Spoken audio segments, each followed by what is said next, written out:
Next, let's look at the focus limiter settings. I like to use focus limiter when I'm photographing live events or sports. I really want to put the image focus on the stage and not include members of the audience or other players who may be in the foreground. This helps the viewer of my images feel they're really there, and it also concentrates the main focus and the main interest on the main subject of the image. So let's see how we adjust these settings.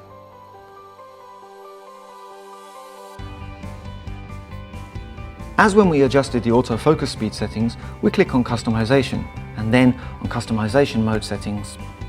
From here we can select C1 or C2. Let's go with C2 this time.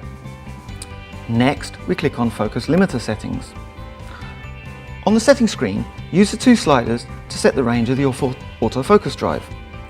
The autofocus drive range is highlighted in orange.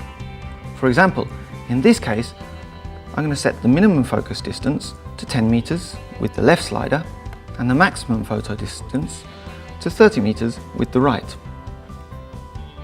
Making this setting limits autofocus drive to between 10 and 30 meters. I click on OK, and we go back to the previous screen, and I click on Rewriting and agree. After rewriting is complete, the focus limiter for the C2 is set on 10 to 30 meters. As you can see, it's quite easy to adjust the focus limiter settings as well. You can make the settings different for the C1 and C2 buttons and use them based on the particular photographic situation.